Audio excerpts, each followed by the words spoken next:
የአብርሽ ብር ወዳድነቱ በዚህ እዩ ማለት ነው። እውነት ለመናገር ሩታዬ እንዴት እንዳሳዘነችኝ አንጀቴን አይበላችኝ ማለት ነው። ይሄ እዮብ ነው ማነው የሚባል ልጅ ወላሂ እዩት፣ ሆዷን እንዴት ገፍቷት እንደሄደው ማለት ነው። እርጉዝ እንደሆነች ረስተዋል ማለት ነው። የአብርሽ ቀልድ መቼም አያልቅም ማለት ነው። ነገር ግን የሆነ ቀን የሚገባ ቀን ይመጣል አብርሽ። አሰላሙ አለይኩም ወራህመቱላሂ ወበረካቱ። ውድ ቤተሰቦች ሰላም ሰላም ብያለሁ። እያላችሁበት ሰላማችሁ በዝዝ ተረፍረፍ ይበልልኝ። ይህንን ቪዲዮ ከወደዳችሁ ላይክ፣ ሼር፣ ሰብስክራይብ እያደረጋችሁ ቤተሰብ ሆኖ እና ውድ ቤተሰቦቼ አብርሽ ፈልጎ ወዶ ፈቅዶ በሚያደርገው ነገር ግን ሩታን በዚህን አክል ማዋረድ በዚህን አክል ክብሯን ዝቅ ማድረግ ለምን እንደሚወደው አላውቅም። አሁን እቺ ልጅ እርጉዝ ናት።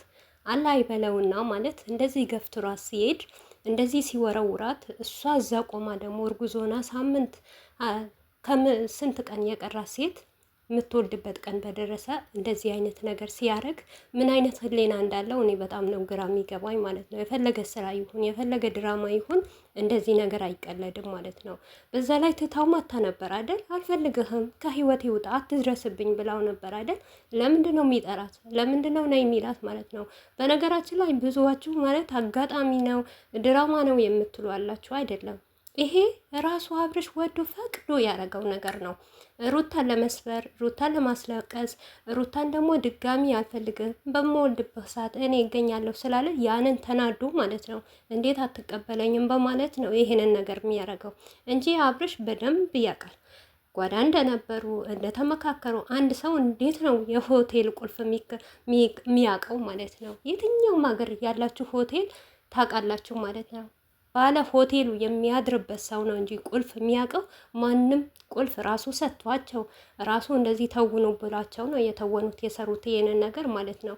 አብርሽ እነዚህ ልጆች ከህይወቱ መውጣት ቢፈልጉ መጀመሪያ ሄርሚላ ስትመጣ ሩታ በቃ ከህይወታችን ውጪ፣ እኛ ትዳራችንን እንኖርበት ጊዜ ያስፈልገናል፣ ከባሌ ጋር እንመካከርበት በተባለ ሰዓት ወይም ደግሞ ይሄ ሁሉም ኦዲየንስ ሄርሚላን ከህይወትህ ናውጣ አስወጣ፣ ለአንተ አትበጅህም ያለው ጊዜ ከህይወቱን ያስወጣት ነበረ። ምክንያቱም ማስወጣት አልፈለገም። እውነቴ ነው የምላችሁ። ለምን? ስለሚተውንባት ተመካክረው ስለሚሰሩ። ሩታ ደግሞ ሄርሚላት ሴጣኗ እንደሆነች የሩታ በሽታዋ እንደሆነች ስለሚያውቅ አብርሽ ከሄርሚላ ጋር ሊሆን ስለማትፈልግ እሷን ለማቃጠልና እሷን ለማነደድ ነው እንጂ አብርሽ በጭራሽ ፕራንክም አልሆነም። እንዴ አበደ። ትላንትና እኔ የተቆራረጠ ቪዲዮ ነው ያየሁት። እንዳበደ ነገር ሶፍቱ በጆሮ ይከታል፣ በር ይቆልፋል፣ ይሄዳል፣ ይመጣል። ይሄ አስመሳይ። ማንንም አታስመስል፣ ለራስህ ነው የምታስመስለው። ሰውን ማንም ምንም ነገር አይሰማህም ማለት። እኔ በአብርሽ ምንም አይነት ነገር አማኔታ የለብኝም ካሁን ወዲህ ማለት ነው። ምክንያቱም ራሱ ነው የሚሸውደው፣ ራሱ ነው ፕራንክ የሚያደርገው፣ በራሱ ላይ ነው የሚያሾፈው እንጂ ቦዴንስ ላይ አይደለም የሚያደርገው ነገር። ጠንቅቆ በደንብ ታውቃላችሁ። ሆነ ብሎ ነው የሚያደርገው ይሄ ትላንትናም ሆነ ከትላንትና ወዳ በደንብ ያውቃል። ይሄንን ነገር ተመካክረው እንደሚሰሩ አድርገው ሩታን ናይ ብሎ የጠራት ነገር ለማሳየት ነው ማለት ነው። እሷ ደግሞ ስለምትወደው ስለምታፈቅረው ለሱ ቦታ እንዳላት ስለሚያውቅ በህይወቷ ላይ ይጫወታል። የሆነ ቀን ማለት ነው በቀልድ ቀልድም ሆኖ ሩታ እውነቴ ነው የምልህ ከህይወትህ የምታወጣህ ቀን ይመጣል። አንተማ ሰለቸኸኝ፣ አስጠላኸኝ፣ አይንህን ማየት እንኳን አልፈልግም የምትቅልበት ቀን ይመጣል ማለት ነው። እውነት ደስታዋን ሰረቃችኋት። ከደስታም አልፎ ደግሞ እርጉዝ ናት ብላችሁ ራሱ አላከበራቻችሁ። አብርሽ ገና እነዚህ ልጆች አንተ ከህይወትህ ካላስወጣህ እውነቴ ነው የምልህ አይደለም ይሄ ተመካክራችሁ ላደረጋችሁት ነገር በትክክለኛ ነገር በህይወትህ ካልተጫወቱ ማለት ነው ገና ቀስ በቀስ ምክንያቱም ማን እንደሆንክ ያውቁሃላ። አንተ ውሸታም እንደሆንክ፣ አንተ እንዳስተማርካቸው፣ ከአንተ እንደተማሩ ከአንተ ትምህርት አንድ በሁለት ብለው እንደወሰዱ ከዚህ በፊት ማናቸውም ቡታጀራ ላይ የብቻቸው ሲሰሩ እንደዚህ አይነት ድራማ አይሰሩም ነበረ። እነዚህ ልጆች ሞር ከአንተ ጋር ከተጨመሩ በኋላ ነው ሁላቸውም ውሸታም የሚሆኑት፣ ሁላቸውም የተጨማላለቁት ማለት ነው። ውሸትህን ስለሚያውቁ ድራማህን ስለሚያውቁ ስለምትታዋውቁ ከቂጥቂጥህ አይወጡም ማለት ነው። ደግሞ ከቂጥቂጡ የማይወጡበት ምክንያት ምን እንደሆነ ታውቃላችሁ? ውድ ቤተሰቦቼ ከሄርሚላ ጋር ብቻ ከሄደ ሁለቱ ከሆኑ ማለት ነው ኦዲየንስ ሁሉ የሆነ ነገር ያደርጋሉ። ሳትፈጥሩ አውቃችሁ እቺ አሟላል የሆነች ልጅታ እቺ ማንም ይመኛታል አይደለም አብርሽ ማለት ነው። እና የስራችሁን ይስጣችሁ። እኔ አያገባኝም። ራሳችሁ በሰራችሁ ወንጀል ራሳችሁ ነው የምትገቡት። ነገር ግን ከብር ሚስት ትበልጣለች። እና ያ በሽተኛ ልጅ የሆነ በሽተኛ ልጅ በሽታም ይሻለዋል። እውነት በሽታ ራሳችን ሲያመን በዚህን በስነ ስርዓት ነው የሚያሳመመን ማለት ነው። ነገር ግን ለራሳችሁ ክብር የላችሁ፣ ለእርጉዝ ሴት ክብር የላችሁ። ምን ሆናለች ምን ትሆናለች ብላችሁ አትጨነቁም። ሞር አብርሽማ እኔ እንጃ ገንዘብ አሳብዶታል። በቃ አንደኛ ነገር ገንዘብ አሳብዶታል። ሁለተኛ ነገር ደግሞ ኦዲየንስ እንዴት አድርጌ ላሳምን፣ በምን መንገድ እኔን ይቀበሉኝ፣ በምን መንገድ የድሮ ማንነቴን ልመልስ። ይህንን ነገር ማድረግ አይጠበቅብህም አንተ። የድሮ ማንነትህ ለመመለስ 1 ደቂቃ 3 ፊደል ይበቁሃል አንተ ማለት ነው። እሱ ምንድን ነው? ይቅርታ በቃ አጥፍቻለሁ፣ ተሳስቻለሁ። ሩታን በደንብ ይቅርታ። ሄርሚላትን ከህይወትህን ማስወጣት። በዙሪያ ያሉትን ሰዎች ከአሁን ወዲህ በባለትዳር ውስጥ አትግቡ። በቃ ባለኝ አቅም እረዳችኋለሁ። እስከዛሬ ዋሽቼም ድራማም ሰርቼም አሳጅግ ያለው ይበቃኛል ብትል ለአንተ ይሄ ሙሉ መረጃ በቂ ነው። ሌላ ነገር አያስፈልግም ማለት ነው። አንተ ወይም አልጋ ስር ስለገባህ አልጋ ስር ልጅቷን አብረን እንደር እምቢ ስላለች ይሄን ነገር ከዚህም በፊት ሰርተሃል። እኛ በአንተ በጣም እንተማመን ነበር አብርሽ።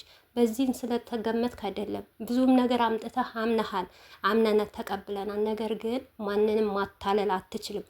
ይልቁንስ አንተ ለኦዲየንስ ሳይሆን ለሰው ሳይሆን አመኔታ ለፈጣሪህና ለሚስትህ ለቤትህ አማና ሁን።